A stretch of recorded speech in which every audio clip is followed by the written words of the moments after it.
Oh, all you moneymakers out there, you guys, super excited today to have a great guest, Miss Amanda Hond. She's a tax savings guru specialist. We've had her on some IG lives, and we're in a secret society group together. Um, she is a tax specialist for some of the bigwigs out there that you guys, I'm sure, all know.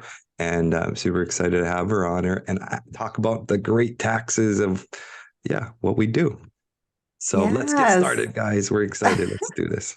Just before we get started, I'd love it if you guys could subscribe below, and that way we can reach more people and just help people make their money work for them in any different way we can. Thank you guys, and let's get started in today's content. I am excited to be here and yeah, it's a tax season, so I think taxes are on the mind of a lot of people right now, including myself. Oh yeah. So tell me more about, so what did you do before? What did growing up, did you always want to be a tax accountant? Was that in your mindset? How did you fall into this profession?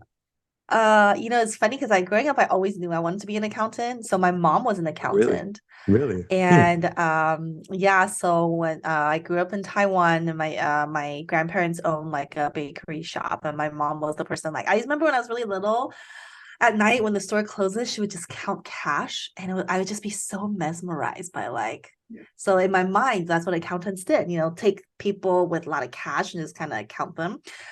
So so yes, I always knew I was going to be an accountant. I didn't know at the time there's a difference between tax and accounting until I actually went to school. And yeah, I think I took the traditional route, like a lot of people, go to school, get good grades, get a good job. And so Yeah. I started at one of the big four accounting firms. I just happened to be in the real estate group. So my experience, even when I had a job, was working with real estate investors on Really? on Early on. how to use taxes. Yeah. Yeah, yeah. Not by How'd you plan, just happened. Yeah. How'd you grow so fast? Because you work with Brandon, some other big names out there. How'd you grow to that relationship, so types of relationships? What was it? Oh my gosh. I mean, I don't know. I wouldn't call it fast. I think after my husband and I decided to leave our jobs at the big four, once we Yeah. decided to we decided we wanted to invest in real estate ourselves, because Hmm. like for our first couple years of our careers, we were just, counting money for other people, I guess. Like Hmm. I said.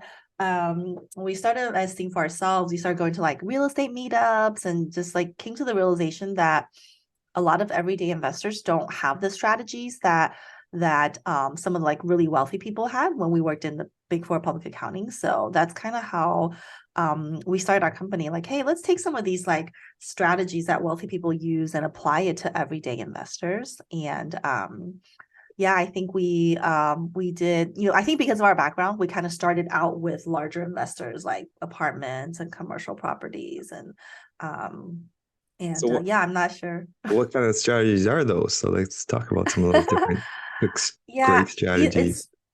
it's funny because I think that people are always thinking that tax strategies are like super secret, like the society you and I belong in. It's like super secret stuff. Nobody should know about it, but really Yeah. wealthy people. But I mean, the New York Times came out with an article like a year ago talking about like Elon Musk and Warren Buffett and how they use these strategies where like they could borrow against their assets tax free. And if you think about it, I mean, that's what we all do as investors, right? We buy a property, it appreciates in equity, and we do a cash out refinance. The loan proceeds we take out, if you do a 500,000 or 200,000 cash out, you don't have to pay taxes on that. So it's not really super secret. It's just kind of how you look at it. If you think about it in those terms, then a lot of the normal way that we invest in real estate naturally gives us these tax benefits of accessing cash with no taxes.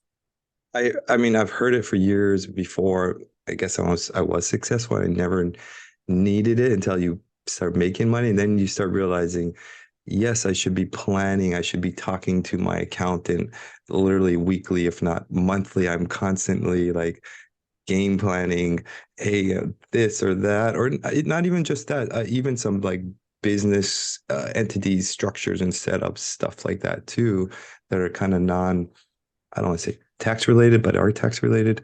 So I'm constantly, hey, what's the route to do, or how do we track this property better? How do we, how much income are we going to have? And it's just like, I don't know, hundreds of questions always um, are, it's like a normal relationship. It's kind of funny. It's like a marriage, I guess. Yeah, yeah, yeah. It's funny, but I guess when you don't make too much money, you're not really worried about it all. You're just whatever, I just pay my taxes. But most people don't realize is there's a lot of savings you're gonna save just even in a little normal person's life. When you have a W-2 job, there's just by opening LLC, it can be a game changer in itself right there. Yeah, I think it's really interesting what you said because I think a lot of people feel that way, like, oh, if if you tax saving only makes sense when you make a lot of money, but when you make very little money, it doesn't. I actually think the opposite is true. And I had a client tell me this before, like, if I made, $10 million, let's say I made $20 million a year, whether I pay, 5, $10 million in taxes is not going to impact my life as much, right? Because I already have so much money, I have so much assets. It's not going to impact my life as much as someone who maybe made like $300,000 and was able to save $100,000 in taxes, because that 100,000 they save could be life changing. It could be like one investment into a syndication or one apartment that, their first apartment that they buy, right? So I think I mean, yeah, obviously if you if you're not ready to invest or don't have money to invest in tax savings, maybe it's not as important. But I think even for some of the, higher income but not like super wealthy people, it's still really, really impactful too. Well, even just the simplest of a W-2 income who's making 100 grand a year, he can go make an LLC and have start some side hustle selling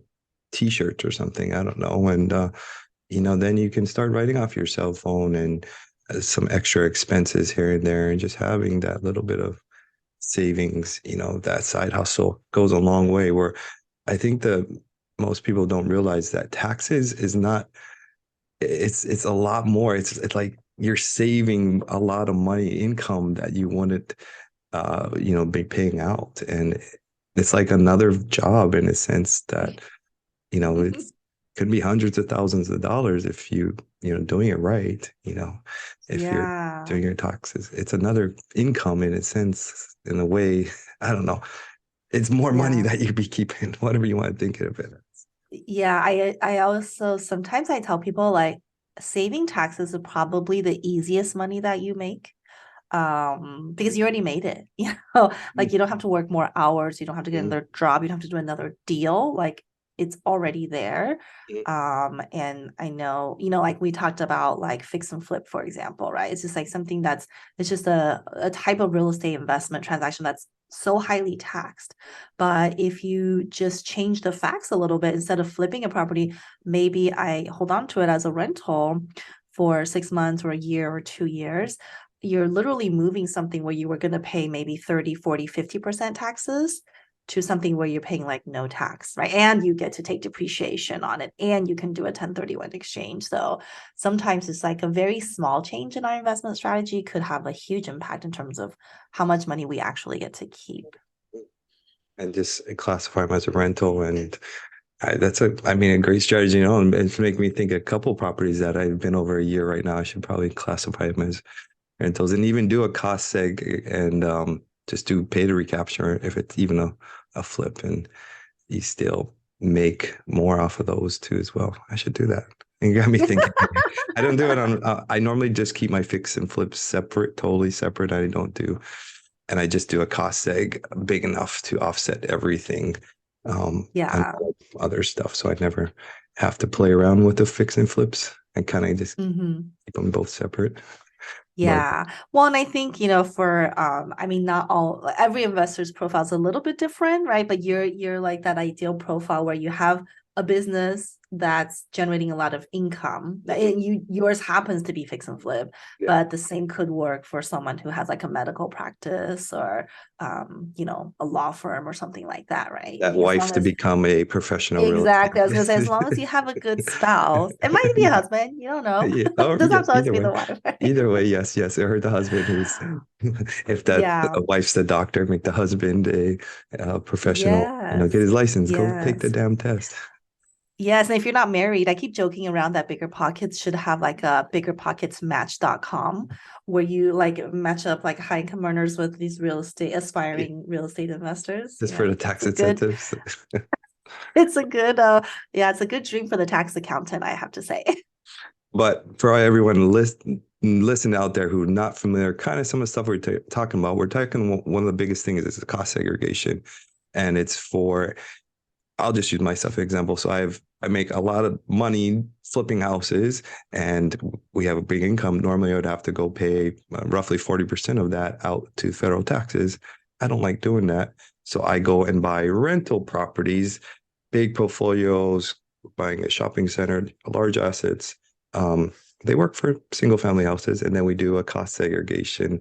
And you know what? I didn't realize this year. I always thought you had to use a professional cost seg company. I didn't know you can have an accountant even do it. I mean, as long as they're doing it right. I just learned that one even this year. I thought it would just be a professional engineering company, but we paid our new accountant this year to do it himself, and he's going and looking at the properties and he's doing it himself. And Mm. I didn't know. I didn't even learn that. I just learned that myself this year. Um, and so we're using our new accountant that we have this year that he's doing the cost seg for us. And then yeah, and then we do our cost seg and then we figure out how much we need to show on taxes of income. Yeah, I mean, what I love about depreciation too is, I think for a lot of investors, a question I get all the time is like, okay, I know I can write off a lot of stuff, but then it's hard for me to get loans, right? Yes, Because I'm yes. I'm not showing enough You're not income. bankable. Yeah. Exactly. Yeah. And the benefit of depreciation and accelerating depreciation through cost segregation is that it's one of those main tax benefits that doesn't hurt your borrowing ability, right? Because that's just a paper loss. It's not like we're really Mhm. losing money or spending money on expenses. Well, compared to the other way, you have to like to have losses, expenses. You need money to do that. You have to like spend money Yep. to have losses. In depreciation, it doesn't cost you nothing, to have. I mean, other than paying for the study, but Yeah. I think it's so interesting that a lot of people don't know. I've just come to the realization that some people don't know is that depreciation, the benefit of depreciation actually has nothing to do with like how much money you use for a rental property. So like if you bought, let's say we have a $500,000 property, whether you bought that all cash or if you bought it, subject to deal with zero money down, the depreciation and the cost segregation benefit is going to be exactly the same, right? Because it's only based on purchase price. And so I know like since we're talking about loans and real estate investors, we all love the concept of leverage. So the more leverage that that you're comfortable with, the higher the potential tax benefits because we're really taking a tax deduction or depreciation on the bank's money, if you think about it, right? yeah, it is true. It is true. You could have had no money down if you some of these assets we buy with seller financing, no money down, and I can get this Mm-hmm. huge tax savings costing us next to nothing to get. And sometimes it's kind of interesting. I mean, people know about deductions, I think, from cars. I mean, everyone knows the whole, taking car deduction. So, I mean, it's the same scenario, even though a lot of people don't realize that even with cars, you get a, 5 grand to buy, I don't know, $40,000 car, you still can take that $40,000 car deduction if it's over 6,000 pounds. So it's even the same scenario that the benefits are just great, even in that sense, just even the car way, you know. Yeah, yeah. I mean, it actually applies to anything pretty much in terms of like a real estate business, not just, car and the property, but if you finance all of your equipment, Mhm. right?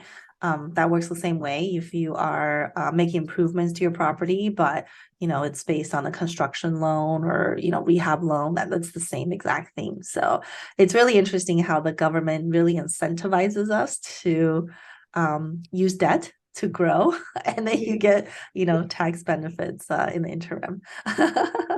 Well, Yet we we talk should, about like the deficit, right? The yeah. national debt. Well, I should throw about the caveat. So the cost segregation is really incentive for us landlords to provide great housing for the U.S. citizens. So Mhm. they want Or us to. foreign people that live Oh, here. yeah, yeah. Or they want they want to provide great rentals, so they incentivize to take care of it with new windows, doors, roofs, and the incentive is we'll get a tax deduction through depreciation. So people sometimes say, "Oh, you're tricking, or you're it's some kind of trickery." I was like, "No, it's a win-win for the U.S. as well as for the investor." And it's an amazing opportunity to be able to do it both ways. So sometimes people don't realize that it's win-win for both sides, you know. Yeah, for sure. And I see that firsthand too, just like this year we have 80% bonus depreciation. I know some investors are kind of fearful or think that's not good, but that's actually still very good. Last year we had 100% bonus depreciation. And I think for me as a CPA, I saw the impact. We had a lot of people who were aggressively buying properties last year, Mhm. aggressively rehabbing their properties because they wanted to get that 100% bonus depreciation. So it's really amazing to see how like the government incentive is really helping to change the direction of how people invest and how they spend their money. So there's a depreciation. There's also a 1031 exchange that more familiar most people know about. So when you kind of combine the two, I mean, in case you ever have to sell it, I haven't had to do any recapture yet because I haven't sold any rentals, but I kind of have a rule of thumb in my head. Correct me if I'm wrong. Like after 5 years, I kind of grab most of the depreciation. So I kind of use that rule of thumb for myself, at least hold it on to 5 years. So So I don't. yeah, I mean, so before bonus depreciation, typically the recommendation is you would do a cost segregation study, accelerate the write-off if you're going to hold your property for a couple of years. So yeah, 3, 5, or more years, typically is what you're looking at. Have you had to But I do think any recaptures? well, you always have to do recapture when you sell property if you don't do a 1031 exchange. The how long you hold a property doesn't really matter. But I think you have that 5-year number in your head is because a lot of when you do a cost segregation, a lot of the items that you're accelerating are 5-year assets, which means you're writing them off over a 5-year period. All the doors and But windows. that changed a little bit. Yeah, but that changed a little bit with bonus depreciation, right? Because with bonus now you can write off instead of 5 years, you write it off immediately, or at least 80% immediately. So it's you could sell it sooner and still would have received all that initial benefit. But even then, I mean, to avoid recapture, you just do a 1031 exchange, right? Or Yeah, yeah. there are lots of other offset strategies where depreciation recapture is not as scary of a term as I think some people make it out to be. Yeah. What would be some other strategies besides the 1031, of course, but I mean you could do another cost seg on some other properties and buy to offset it. Yeah. Just thinking what.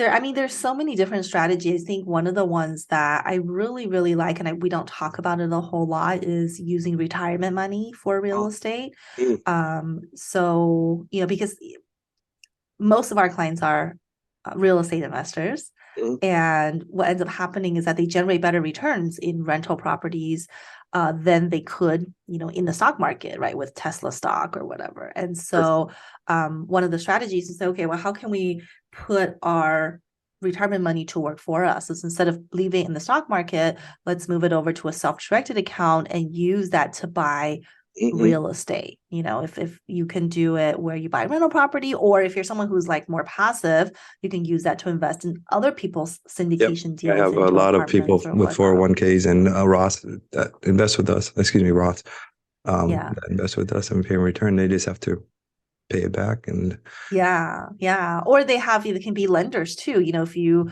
if like, hey, Indar's doing great flips and maybe my retirement money is earning, 0.2%. So Mhm. I can lend money to your flips and have it generate interest income for me too. There's so many different ways to invest. But I mean, we've had clients who like turn their Roth IRA from $100,000 to close to $1 million just in a couple years.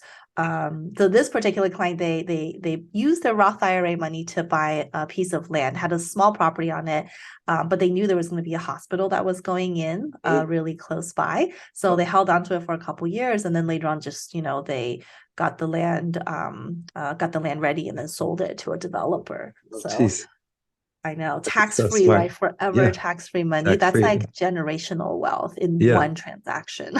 And that money in that Roth or whatever is still growing and it's doing something. It's just a loan against it. So that it doesn't look like it's gone. It's still growing and that's still working on its own too. So that's great. That's awesome. And then actually they can repay it. They don't they could keep the profits, right? They could, as long as they repay the interest and the amount.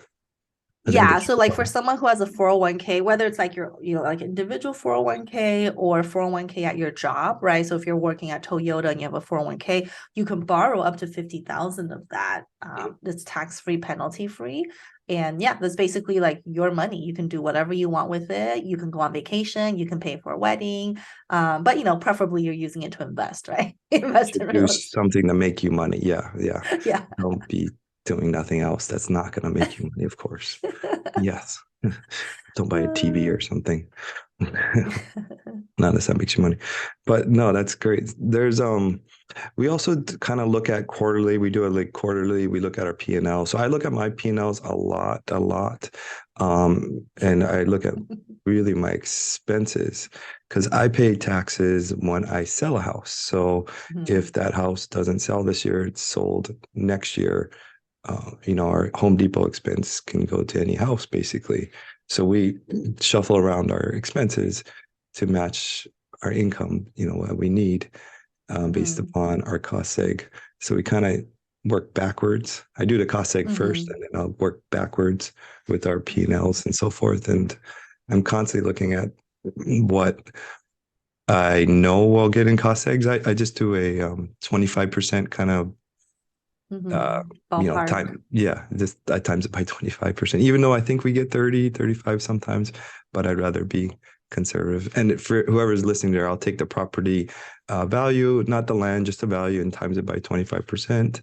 That should be about how much cost seg we get.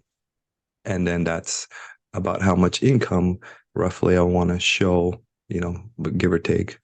But and you know what I've had to do sometimes is talk to the banks and ask them to make sure that they add that depreciation back in. Yeah. Some of the lenders don't realize that. What did they don't Yeah. ask about that? So I'm surprised that not Yes. everybody knows about it all. It's a huge one. In fact, when I know a client is planning on obtaining, significant amount of financing and interviewing banks, that's one question I always have them ask the lender or the underwriter, like, I'm going to do a cost segregation. Do you understand what that is? Will you add back that expense so it doesn't hurt my borrowing ability? If the answer is no, then you just have to work with another bank, right? I mean, rarely, most of the time they understand what it is, but there are Should some know. times They where they should know. don't. Yeah. Yeah. There's so I would much be surprised. accountants here in Hawaii that don't know what a cost seg is here in Hawaii because it's not a state of Hawaii tax.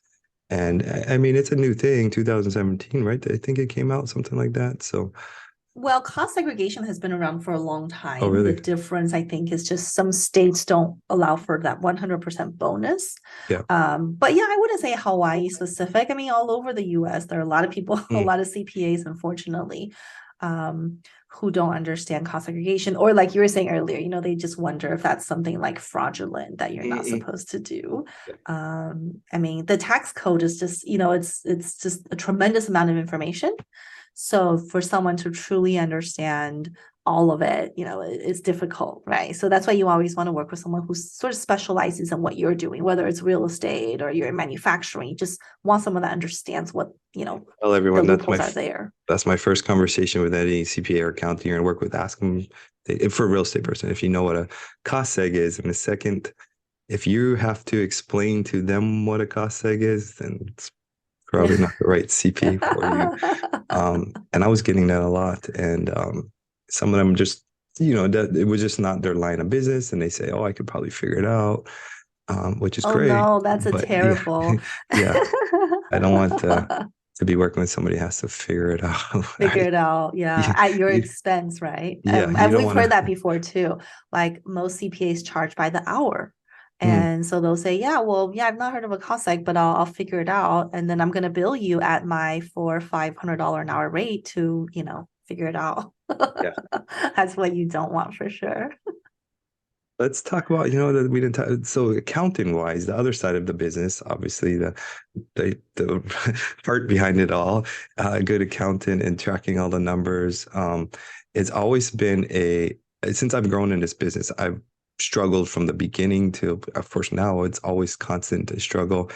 I mean, I used to have a folder with all my receipts and buy houses and trying to track it and take pictures and um, how do you deal with that with investors who are pretty have huge portfolios or do a lot, tracking? Of course, um, you know, I would you say QuickBooks is kind of the new best thing out there? Not new, but what would you Yeah. say with all of that side of You the business? know, yeah, I think the answer, what works best in terms of like bookkeeping, it really differs a lot from investor to investor.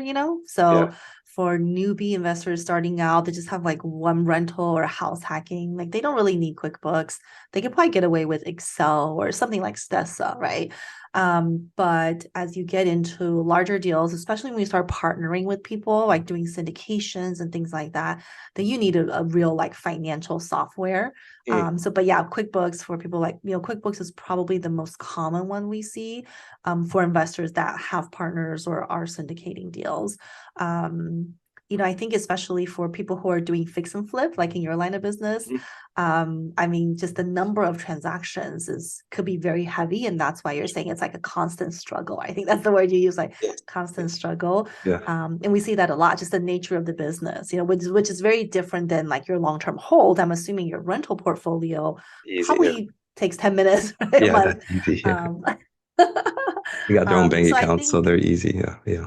yeah, Yeah. at the end of the day, it's really just trying to figure out like what works best for you, because as the investor, you're the one who's doing the tracking, or at least you're setting up the systems. For people who are doing a lot more deals or larger deals, I mean, it gets to a point where you just have a team of people that are doing all that accounting for you. Like that's their job, right? Is to deal with all the financials.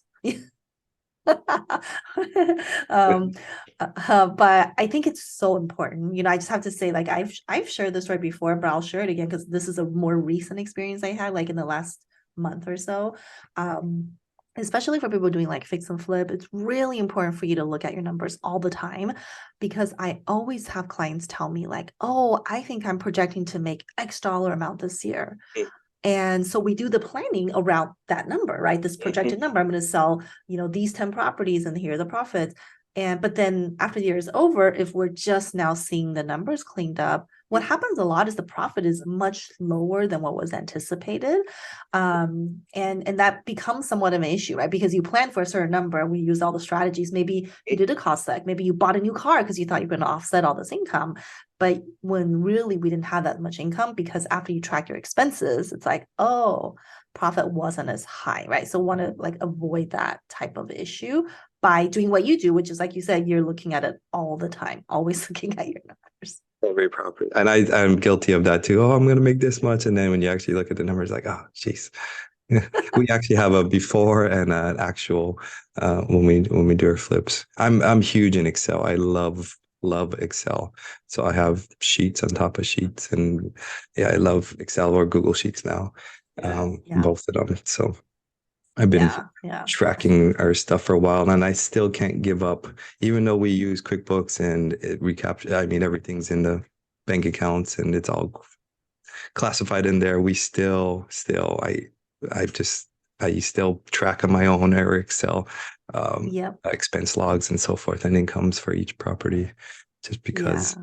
I like to Yeah. compare that to what the accountant says on QuickBooks sometimes. And Yeah, and it's not uncommon for people doing fix and flip to do that, because, as the business owner, you have different things that you're measuring, right? And it's really good you do that, because you're trying to measure, like you said, against what I was projecting and what I'm actually doing. So just because constantly monitoring that helps you to make, quick decisions, right? Like, okay, this is, we're like really behind or we're over budget, and then you can like make changes on the spot. So I know it seems counterintuitive to have like an Excel and QuickBooks, but I do see that more frequently than not. Mm. especially as comes to a fix and flip Makes your job a business. little easier sometimes, doesn't it? If they're keeping kind of good records, I'm sure you get some that come in are a mess. And Yeah, I mean, I love that when what you said, like, when your accountant does the bookkeeping and you compare that against your Excel to see if it makes sense, because I think that's a step that a lot of investors don't do. And for my clients, I always say, please look at it. I know you're not an accountant, you don't understand all the financials, but at least look at the bottom line. Like, hey, this says your business made $150,000 last year. Is that about right? Or were you expecting 400,000 or 50,000? Right. So yeah, really good exercise to do like a high level test to see if it kind of makes sense. it's so great. And just having a P&L too, where your business at, trying to update that as well is it's pretty nice to see what your business is doing, and that's it's great. I actually slack on some of the other expenses, not the house stuff, but like I don't know, non-house expenses sometimes don't. Of That's my course. problem. It's the Travel. travel and some of those other, but it's caught in QuickBooks at least. So, but my own Good. logs miss those a lot sometimes. But Yeah, and I think that's the issue with most taxpayers too, right? We're good about tracking property related stuff, but some of these overhead things you just kind of don't think about. But, as long as it sounds like you have, obviously your business credit card to pay for those, then it kind of is automatically tracked. But I think for newer investors, it's really important, at least maybe to have a different bank account. So whenever you're using business stuff, pay with that specific card. And that way you don't lose out on some of these benefits, just because yeah, you're not thinking about it when you're spending it. you gotta have different bank accounts. There's no way you can have. I couldn't imagine trying to do with all the same account. It just gets way too. And both sides, I'm sure for your side too. You're like, what? You know, it's cost you nothing to open another bank account. Like they don't charge you. So Yeah. Yep. I literally can send an email to my bank rep right now to open up an account. So yeah, They're like, do you have too many? I have 15 bank accounts, I think, with Central Pacific, but it makes it so easy. Here's this rental property. It's living and breathing out of this one bank account. It's so easy Hmm. to now recognize that this is all for that house, this account. It just makes it easy for everybody, you know, to Yeah. to figure out, especially Yeah. for the rental side of it all. Yeah. Yeah. Yep. For sure. What is your hardest client you have to deal with? Is fix and flippers up there, or who would be the hardest type of? The hardest type of client we do, I mean, they kind of have different needs, right? I mean, fix and flip, I think, is definitely transaction heavy, right? Just lots of different smaller and expenses here and there. But actually, from a tax return, tax planning perspective, it's not very difficult. Syndication tax returns can get a little bit more tricky, just especially ones with hundreds and hundreds of investors, with multiple properties within one syndication fund. Those sometimes can get a little bit hairy, but Doing all of those for Brandon and his team. I mean, they got some big ones. yeah. Yeah, Oh man, he can I got some plead big the ones. fifth? Yeah, yeah. Those are some big Oh, syndicates. I mean, those are huge. So I haven't yeah. done any syndicates myself, but I'm sure there can be a lot. And then you have to do the depreciation for each one of those investors in there too. Yeah, yeah, but I think it's interesting because I mean, whether it's like one single family home or an apartment building or a syndication with thousands of investors, it really just comes down to like the systems and processes, right? Like as one person owning a rental property, we just talked about, okay, you have a bank account, you track your income expenses.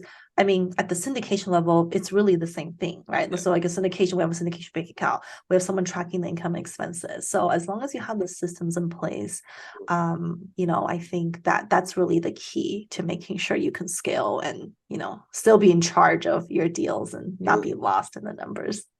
Yeah, I can see the syndicated model. It could be tedious, but I guess once it's all set up, it's just one bank account. It's just one Hmm. property technically, and it's property management's really doing most of the expenses actually. So you don't really track Yeah, much. yeah. Yeah, I mean, some of our syndication clients that we file tax returns for is actually, could be very easy. Like you said, with Mm, any rental, right? Rental related properties, it's mm, once you set it up, it's pretty much recurring. Again, once it's one door or 100 doors, it's sort of the same thing. But I haven't done a syndication that does fix and flips yet. I haven't had clients do that. That might get pretty interesting. yeah.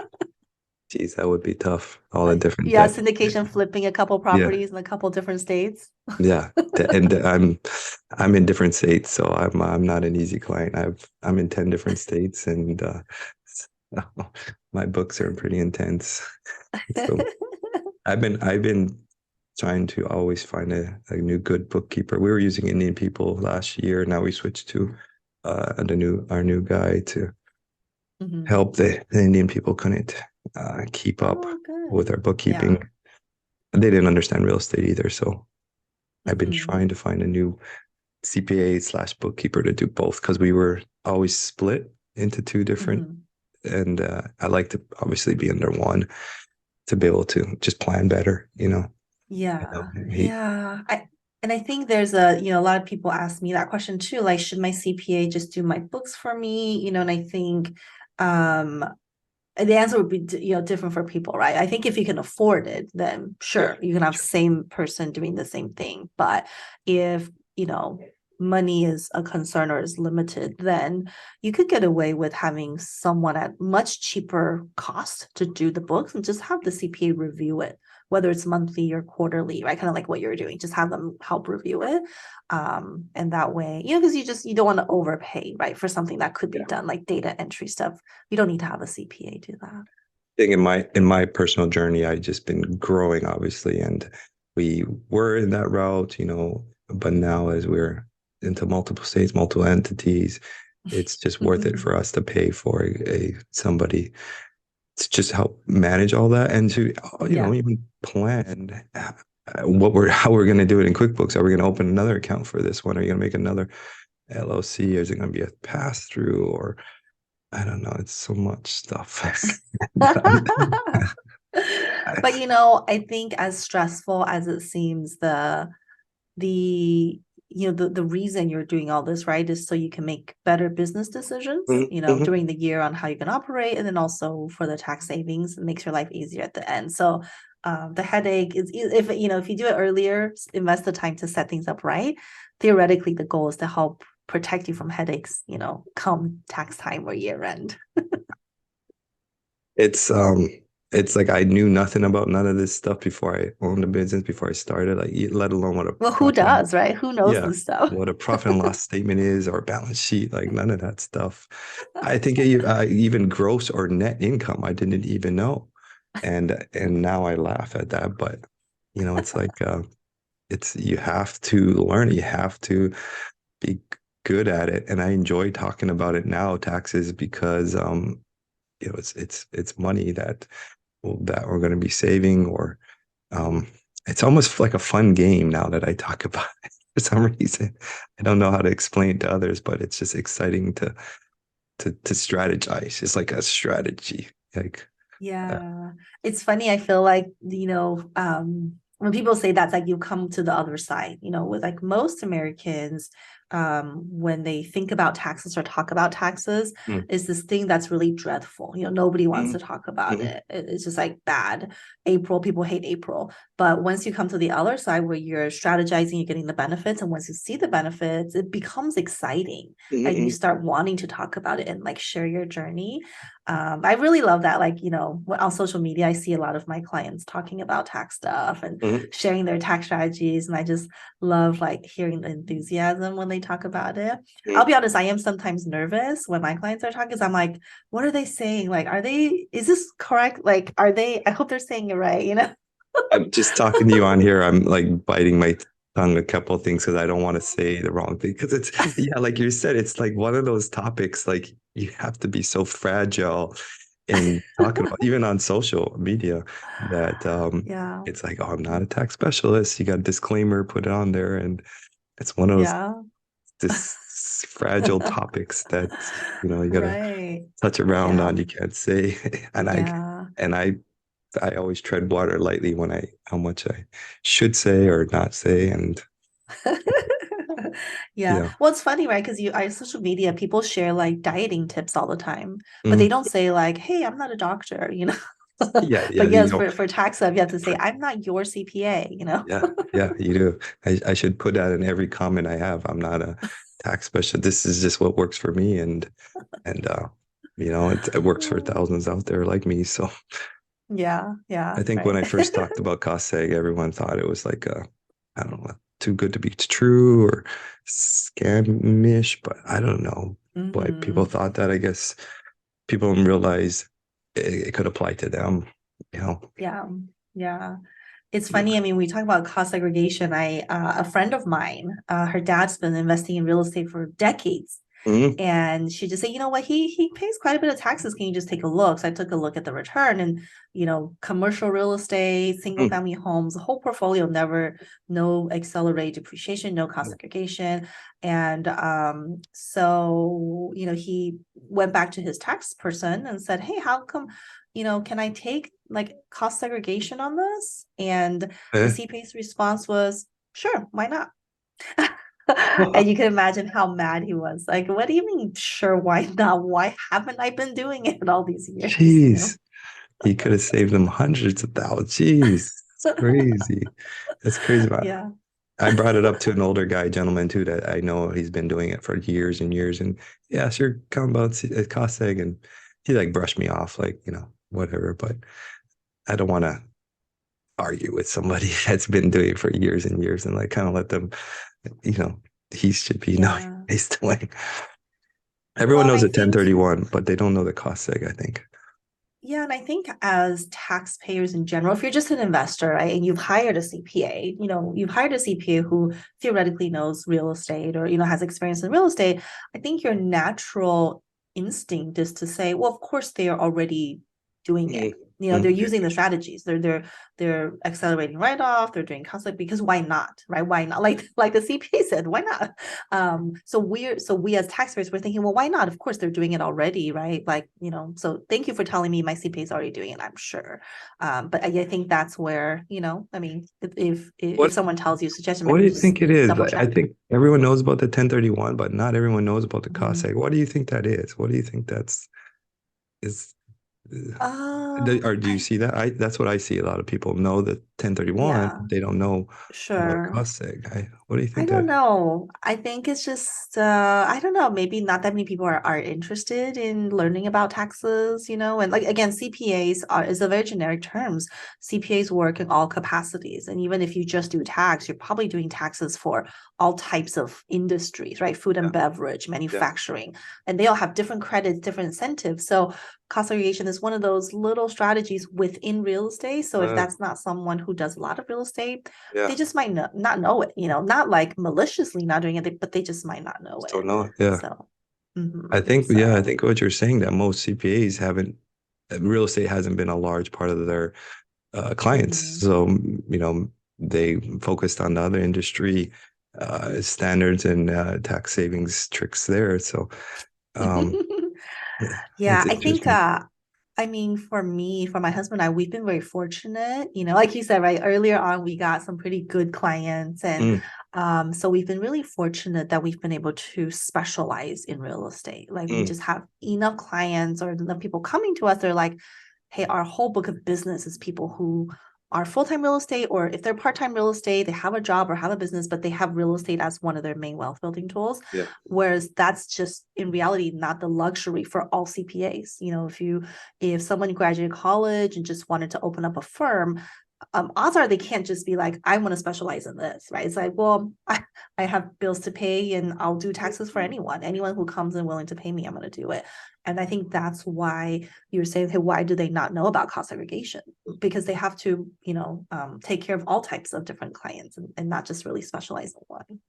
So, what's your next step, your next growth? I know you're completely full, like you don't take any more clients. I've tried to get on with you before when I was searching around. Are you guys going to? uh, I mean, you obviously would need a bigger team, right? Or would you want to grow more? And what's your next Yeah. step? Yeah.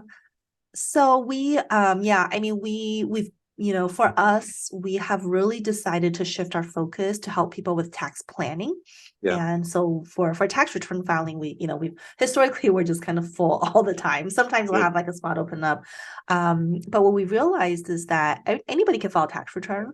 But the value in making sure to save taxes correctly is in doing planning. And so we're always taking on clients for tax planning. So whether it's a newbie investor or a very seasoned investor, just wanting to know like what are the things I need to be doing to reduce taxes for this coming year.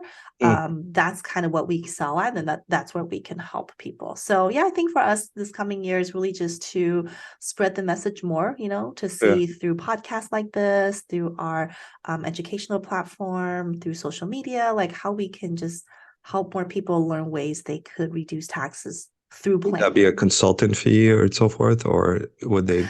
Yeah. Yeah, we have a Monthly. couple different ways to do it. We have like for newer investors, we sort of have like a group planning that they can do when we help Mm. with like, identifying like the right entities, how to maximize write-offs, and then, all the way up to people who we do like unlimited one-on-one consultation where we just review their whole business, investment, retirement strategies and help them with the implementation of that.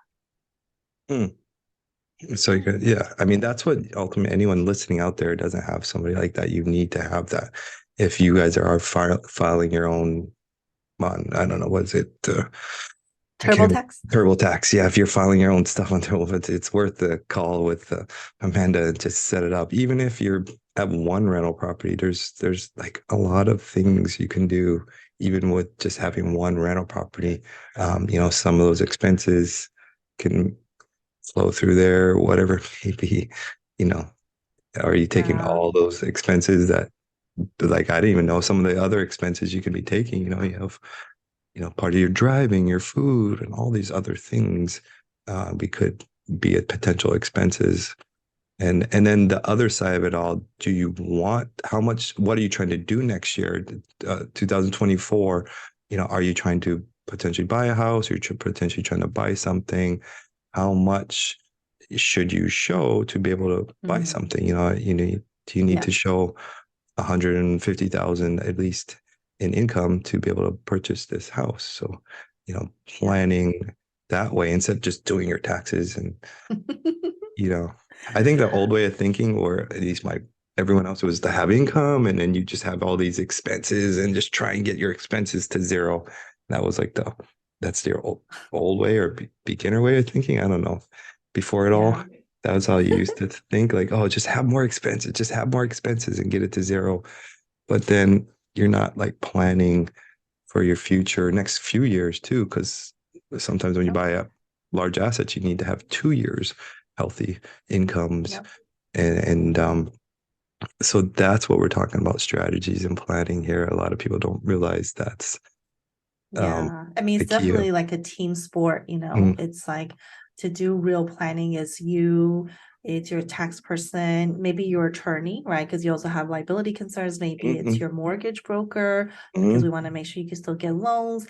And then, I mean, I think that's the benefit of working with a CPA who actually invests in real estate Mhm. because it's a lot of times it's more than just the tax deduction. We want to look at, like you said, how are we going to grow our real estate at the same time Mhm. and not just have like a one-off deduction. Then I'm cursed when it comes to, loans. Yeah, if you can't get any loans, then it's going to be pretty hard to buy real estate. I mean, hard money loans you can do, but you're going to want to Expensive. refinance it. Yeah, expensive. You're going to want to refinance. You're going to want it into a nice, pretty conventional loan at some point. So, Mhm. planning that out is a huge, huge part of the game. Um, and so many other reasons. You got to have good, healthy taxes besides buying houses. I mean, car loans, and I don't know. I have my taxes like literally ready to go in a Google file because I send them out so much. There's so many times Mhm. I have to send out my You do, yeah. taxes and explain it all. I have a call tomorrow to talk about my global income with, all our properties and what assets they're all into these different companies, and I have to explain all that kind of stuff. And I'm Yeah, sure you're that's the used fun to, stuff. yeah, you're dealing with all that. We didn't even get to touch about the LLCs and structuring all that side of it all, because that's Yeah. super important to know. I'll have to come back on the podcast. Yeah, because that's another animal in itself, structuring LLCs and so forth. Yes. But we do have a question that somebody asked earlier on our comments, and they said, "How do we stay sane during this crazy market?" And this from Carly. So I don't know. What do you see? You own a bunch of rental properties yourself too, right? Yeah, I mean, I think for me, I'm just very optimistic about the shift in the market. For a long time it has been a seller's market, much more difficult in the past in terms of purchasing properties. And I think that there's a correction in the market. It will be good, maybe easier to pick up deals or better cash flowing deals. I think in the past several years, obviously appreciation has just been the king, right? Within the Sure. equation. It's like, and nothing else mattered. But going forward, just, I mean, I'm a numbers person. Yeah. So for me, the fluctuations in the market and the interest rate, I don't see that as too scary because as long as the numbers work out, right? As long as I can make the numbers work out on a property, it would still be a good deal, regardless of what the market at large is doing. So I think as investors, it's really important to understand how to analyze the deals Mm. and not buy into the frenzy of, what the, experts are saying, like where we are in the market. You kind of have an inside track on all the experts' minds because you get to see where they have bought, I guess you'd say. Your Oh, tax person should be your best friend because they know your secrets. They know everything about your money. So yeah, that's you get, true. And I do use that to my advantage too, right? yeah. Because of my position, I get to see where people are investing and what Mhm. makes sense, what doesn't. Mhm. So yeah, I think it's just, I mean, the smart investors are cautious, but also very excited too, about what's coming. I don't have any investor who's like, oh my gosh, this is crazy, and I'm just getting out of real Yeah. estate. I don't have any clients who've said that. I mean, I have clients who've said that, but not people who are doing, a lot of real estate deals. I mean, investors are going to buy if it's a good deal and they don't care about an Mhm. interest rate because I buy with hard money and high rates anyway, so I can Yeah. cash flow it and refinance later. So yeah, Yeah. investors don't care about this craziness of a market. If it's a deal, it's a deal. We buy it. If it's a cash Mhm. flowing asset, you buy it and you figure it out later. Sometimes, if you have to refinance later, if 3 years we had a better interest rate, refinance it. Then that's what most people Yeah. do. We don't get caught up in the interest rate. That's the homeowner who's buying his first house. Gets caught up in the homeowner. But we do have a section on raising money or any particular deal of the week, or I guess the tax consultant, if you want anyone interested in talking to you with that and so forth. Yeah, I mean, I don't have a deal that I'm raising money for. I'm clients raising money for deals. But You, even then, I think gosh, even what I see from clients raising money, it's been phenomenal. We have clients who've launched funds that are like pre-sold out. Like I said, because of some of these government incentives like bonus depreciation, cost segregation, where investors are trying to invest or they can't invest their money fast enough mm, to try to get some of these like larger tax benefits that are starting to expire or dwindle down. So yeah, for those of you who are looking to raise money, my advice would be to look at the tax side of it. Especially if you're trying to raise like private money, whether it's private lenders or private equity investors, those people are typically people who are of high income or mm, high net worth, which means that they likely are paying a lot in taxes. And so when you're talking to them, educate them about the tax benefits of investing in real estate. Not to say that you're a CPA, right? But at least giving them ideas on what it could be so they can have a good conversation with their tax person. I've seen that to be super powerful in terms of a way to use tax benefits to raise money for your own deals. yeah, the tax incentives in itself. We just structured and changed on how we raise now to ourselves. Normally, we just give a set rate return, but now we're also offering tax incentives to investors if they want to come and join us on some of these larger assets. We're giving off the cost seg basically, Mhm. and allowing them to be partners on the deal, Mhm. and they can get the tax savings. So they're 1% owner or whatever it may be, and then they can get the cost seg. So we've been changing our structure that way. But it's more Yeah. for the savvy investor who understands cost seg and how he can use it against his own personal taxes. You know, they understand that what it is. So that's been Yeah. the struggle of it all too, again, to explain it. And then not just, okay, yeah, I can give you 100,000 in cost seg, but can you use it? Can you qualify for it? And can can it be used against your W-2 if you have if they're not, if they don't do real estate professionally. So that's been the Mhm. struggle. But yeah, thank you for having on it. And our another big thing, a part of it is me and Amanda are in this personal quest to grow our social media and let people know. So how can everyone follow you out there, and what is a great way to follow you and all that? Yes, yeah. I think, I mean, if you're looking for help with tax planning, my website, keystonecpa.com, is probably the best place. We have a ton of free downloadable resources and information. But if you want, kind of daily tax tips, or yeah, just daily tax tips, the best place to find me is probably on Instagram. I am Amanda Han CPA. That's my handle. And I'm really proud to announce that I've made it. I have 2 fake accounts. So make sure to follow the right one. Oh my There's no gosh. dots or anything. It's just Amanda Han CPA. That's the right one. Make sure you follow the right one, guys. Those fake accounts are pretty damn good because they've been catching me too. And I feel so bad for everybody out there because they're trying to raise money from my followers and doing their fake stuff. And yeah, make sure you Yes. follow and right there and comment and ask questions. Amanda or me will not be asking you guys about investing in crypto or anything like that. Yes. I won't ask you for a copy of your tax return via DMs. I really won't ask you for anything. So if I'm Have, asking you for anything at all, that's a have you problem. seen some of the comments? Have your friends shared some of the comments they ask? Have you? Yeah. Yeah. What are they Yeah. asking? They're People asking for send me tax. stuff. No, just asking like a lot of crypto type of Yeah. stuff, Yeah. different investments that I've not even heard of. Yeah, Yeah. mostly investment kind of stuff, I but went down the not rabbit yet. hole. One of the websites I went down, I checked it out and looked like fully a legit, nice website. But of course, the 1-800 number doesn't work, and the support number, man, they're getting good, and I feel so bad because people are like they're asking to, they're starting conversations like organically too, and it's like they're getting good, and I feel so bad. I wish Instagram would figure out how to ban them better, or stop them. I Yeah. feel bad. But Awesome.